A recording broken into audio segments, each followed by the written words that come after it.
Chapter 9, Pain is Love.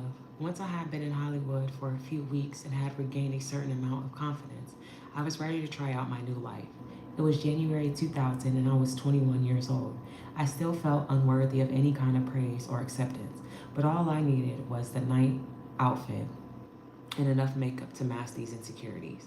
One afternoon, I turned away from MTV for a moment to gather another pile of outdated clothes.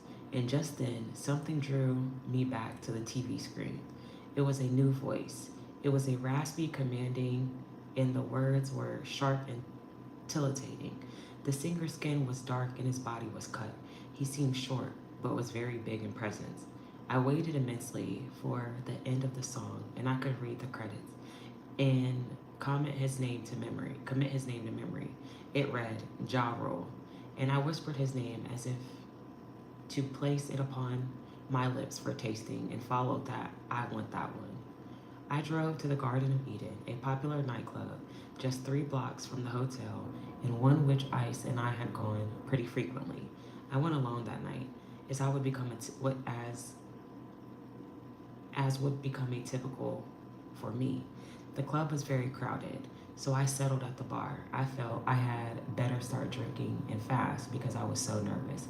Although I'd worked as a dancer in a strip club, this was different. I had never been to a club before just to socialize, and I wasn't sure what to do.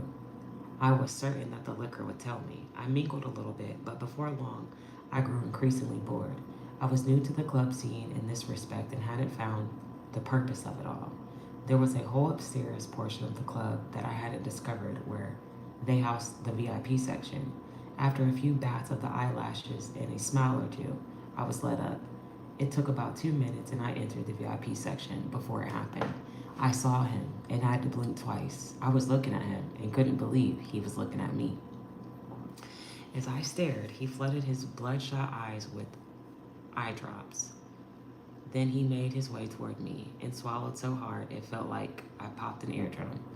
I didn't hear or see anything else around me. His mouth opened, and in some sort of cinematic slow motion, he began to speak to me. I thought for sure I wouldn't be able to hear him, since everything else seemed to have faded to white noise, but his voice was clear. Oh God, help me, I thought. Jairul, the man I had seen in the video for the first time earlier that night in my hotel room, was talking to me. Hi.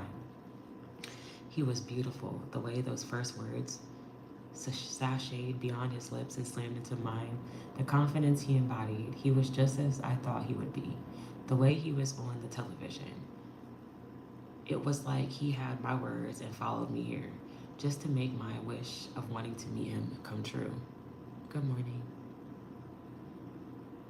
We quickly got the formalities out the way.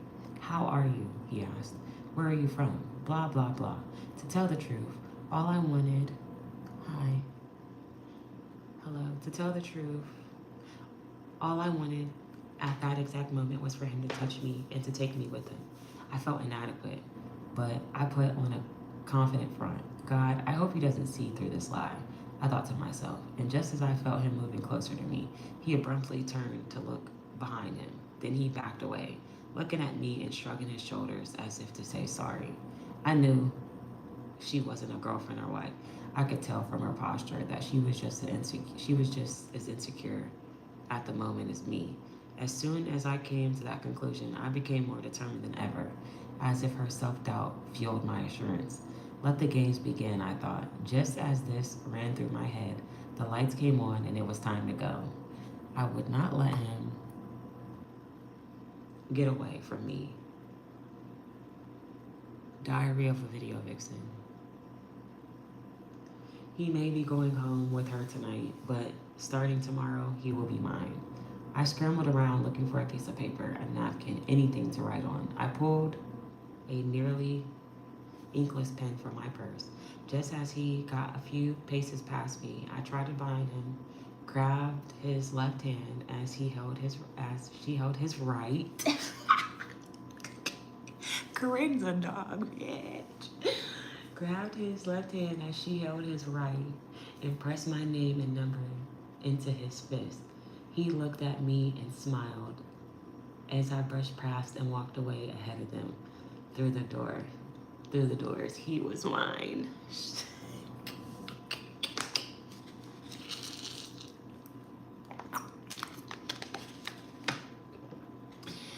Ja Rule and I would talk over the next 4 months, but we're not able to see each other because he was busy with his career and I was busy still settling into my new life in LA. Meanwhile, I decided to fly to New York on January 17th, 2000 to pick up my son just days before his second birthday. G had taken him there and thought we had only been apart. And although we had only been apart for 1 month, I just couldn't go on without my son any longer. Having my son in LA would make my transition harder, but not having him made everything else impossible. I went straight from the airport to G's family's house in Queens, as is typical for a New York City winter night. It was bone chilling cold, around 17 degrees. An old friend of mine had picked me up and at the airport picked me up at the airport and waited outside in the car as I got my son. This was not the same house in which I had stayed with G and his mother prior to my son and being born. This was the house where G's mother had died. Her spirit was still there. I could feel her. However, G was nowhere to be found as usual. He dropped Naeem off with a cousin the moment he arrived in New York from Phoenix. When I arrived, I was distraught to find that my son, at just 2 years old, was drinking sugary Kool-Aid, grape Kool-Aid, and had a newly acquired rotten front tooth. Hello. G's whole family had bad teeth, and now I could see why G's teeth would fall out and chip every time he ate. And his brother at 40 had no teeth at all. This was definitely nowhere for my son to be. And regardless of hardships ahead, I knew Naeem would be better off with me. I hastily grabbed him and his suitcase and jetted out the house, using my waiting friend as an excuse for my rush. Happy to be with my son again. We flew back to Los Angeles and I was ready for whatever awaited. Having my son with me in Los Angeles allowed me to feel more complete, but unfortunately, it didn't stop me from continuing to enjoy the nightlife. I hired a sitter and began going out as much as I possibly could. The next few months went by pretty fast. Although Javro and I continued to grow close with our frequent phone conversations, I found myself juggling a few new people in my life as well. While I waited for Ja to head back to LA, I became friendly with Fred Durst, the lead singer of Limp Bizkit. We met on a clear winter day. The sun was bright, and although the breezes were chilly, the overall temperature was unseasonably warm. I was pulling into the underground parking garage of Interscope Records in Westwood. As I pulled in, he was pulling out. Our eyes met, and I recognized his face but couldn't place it. After hesitating a bit, I kept going. And all of a sudden, his SUV stopped. He blared his horn and reversed his car with force. We casually introduced ourselves, and he blurted, "Do you know who I am?" I responded, no, should I? Already loved his cockiness. "I'm Fred Durst from Limp Bizkit. I'm the senior vice president of this company. Who are you going up there to see?" I was caught for a moment in the sea that was his eyes, crystal blue, piercing through me and making me want him. I could smell the power oozing from his pores, and I was so turned on I knew I'd need a shower after the encounter.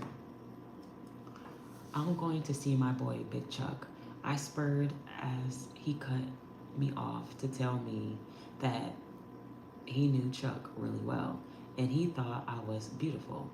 As he hopped down from his SUV, his physical appearance delighted me. This big man was actually kind of small.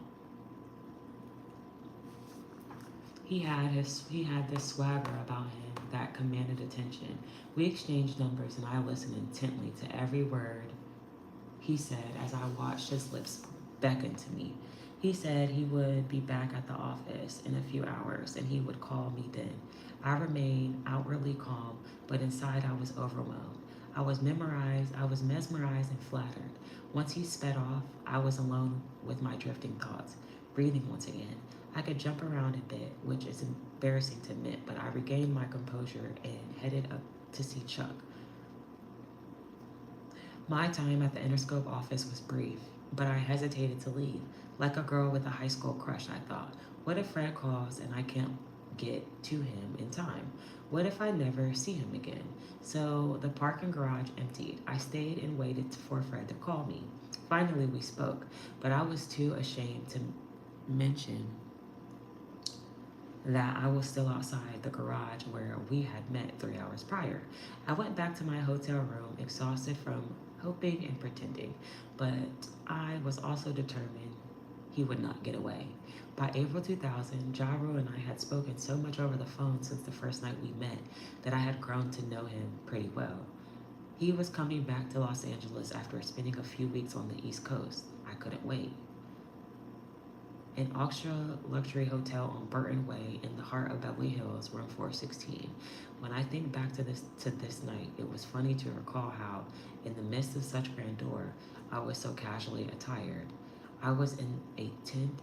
I was in then typical casual wear of jeans and a t-shirt with my hair pulled back into a modest ponytail. Yet I was seduced by the luxury of posh detail that surrounded me at La Hermitage, whatever. I arrived at the room and knocked lightly on the door before I realized that it was already ajar. I slowly opened it and farther and stuck my head in. Hello? The lights were dim and the radio was on 92.3. The songs were slow favorites and I began to hum along as I walked in, feeling comfortable. I put down the overnight bag I had packed in anticipation. I looked around a bit, but was really afraid to move too much for fear of disturbing the ambience. I sucked it all in. I could taste it. Just then, he walked in. He was short and dark, just like the drink he had, lazily swirling it around his glass as he stood there staring at me. All he wore was a white hotel bathrobe and bed slippers. I just wanted to run to him and tear him apart. I wanted to suck his mouth and taste the liquor, to lick his neck and chest. I wanted the salt of his sweat to help me chase the heat of his kiss. Before I finished that thought, I had him there. I had him there in my mouth, and in those moments, I was a beast. He squirmed and twisted his body in ways that almost frightened me. I was screaming. It seems as if he would snap into or even spontaneously combust from the pressure of screaming into a down-filled pillow. I had him. I knew it. What I was doing to his body was new to him and especially new to me. And I sucked and licked and he screamed and suddenly grabbed both of his ankles and threw them in the air. I am screaming right now, you guys. I'm screaming. I'm screaming.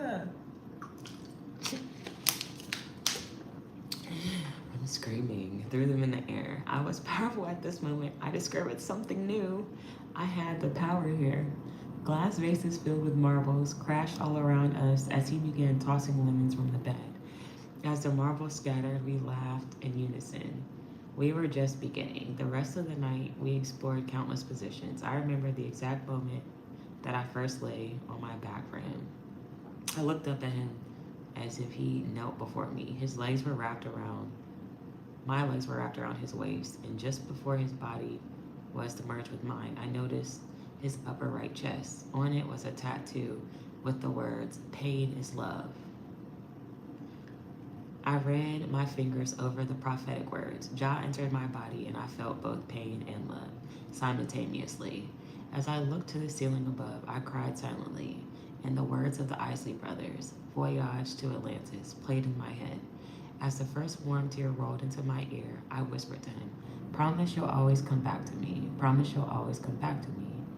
With his cheek against my tear-soaked face, he promised me. I believed him. John and I went at each other in this fashion over the next 5 days. The phone rang over there, and there were knocks at the door. What time is it? Hold on. Oh yeah, John and I went at each other in this fashion over the next 5 days. The phone rang and there were knocks at the door, but he didn't seem to care. Neither did I. He made it okay for us to disappear into our own lust-filled words. He was in the same place as me, and I was pure blessed. I was a virgin before him in so many ways, and on that night, the cherry was popped on the rest of my life to me. He was the first real lover since G, and I ate him alive. The first night turned into 5 nights, and by that time, the rest of Murder Inc. was allowed in the room. And by that time, the rest of Murder Inc. was allowed in the room. We were both in heaven. We began to sing each other's praises like jocks in a locker room. As I began to recite a verse from Jadakiss, got a chick named Superhead. She gave me Superhead, just moved in and gave us Superhead. We all laughed, and then between us, the name stuck. It was an insider joke that was supposed to forever remind us of the first time Ja and I connected, and I belonged to Murder Inc. However, the rest of the close-knit hip-hop industry would soon catch wind of our little joke, and it would quickly turn into something not so funny. What had started out as an incredibly personal pet name eventually quickly turned into my scarlet letter. It would be taken out of context from that day forward. I don't understand, like, okay, let me shut up. I'm just gonna keep reading. On the last day, Ja Rule left the room before I woke up. I felt energized and I was ready to see the world again. I looked around for something to take with me, something that would smell like him but wouldn't be missed. On the floor, I found a balled up sock and I placed it to my face and got the fix I was searching for. I could smell his skin and the aroma of the hotel, and that would be enough to hold me until I could see my love again. Ice and I hadn't seen each other much. The only time we really spoke was when I ran out of money. He supported my spending habits and helped me take care of my son's needs. Ice never demanded any of my time. He understood me and knew I had to go out and find my own way. With the lessons he taught me, like where to go to meet influential people and how to dress and how to speak, he always knew I would be okay. It's why my love for him is genuine and complete. So with a decent amount of money at my disposal, I was able to pay someone to take care of my son around the clock while I shopped and gradually became the quintessential urban socialite, one with an access to hip hop royalty. Fred Durst and I continued to stay in touch, and soon we had our official first date. We met at P.F. Chang's at the Beverly Center Mall for lunch, and even though we had spoken quite a bit, I was still extremely nervous around him. I remember feeling like I had to try extra hard to impress him, as if I wasn't good enough. He was different from the others. He wasn't flashy and flamboyant. He was more laid back and introverted. I never knew what he was thinking and wanted to be sure he had no reason to not like me.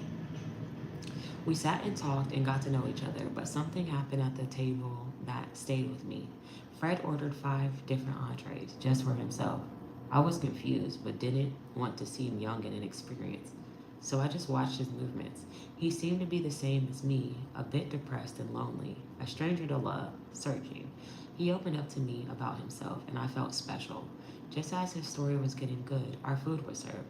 My 1 plate and his 5. For the next 45 minutes while we sat there in the booth and discovered each other, I watched him move. He was grand, taking tiny forkfuls from each dish and repeating that move a few times. Then, just as fast, he was done, leaving the majority of the food behind. I was in awe. I never really wasted food before. Right then, I knew that one day I would be able to eat whatever I wanted, however much I wanted, and summon someone to take the plastics away.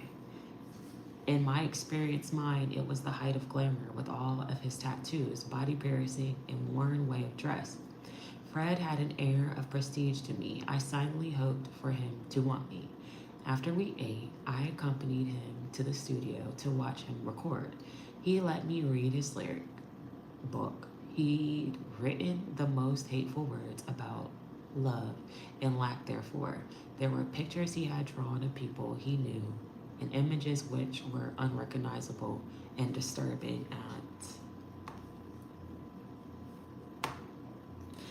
I'm at some images that were, where is it? I met Chuck on the set of yet another video shoot to hang out. Still new to the scene, I felt self-conscious.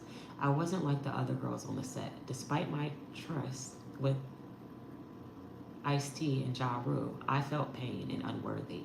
After years of hearing how worthless I was from my mother and then G, my confidence was wavering at best, and I looked around the set trying to settle my nerves. I noticed him. I wanted to go over and say hello, to be brash. I had been as brash as I was with Ja, but I couldn't move. Just as I was about to give up on the notion, Chuck called me over, and I looked in Papa's direction and stopped breathing. I walked over slowly, overlooking at Chuck, as if I had noticed Papa standing there, as if I had been seducing him with my eyes the entire night. As I was talking to Chuck, pretending to ignore Papa, he grabbed my phone out of my hand and walked away with it. Let me use it for a minute, he said. I thought it was strange, his needing my phone, but I was content just to have had some contact with him. I continued talking to Chuck. A few minutes later, Papa returned and placed the phone back in my hands. For some reason, without looking, I think the bus is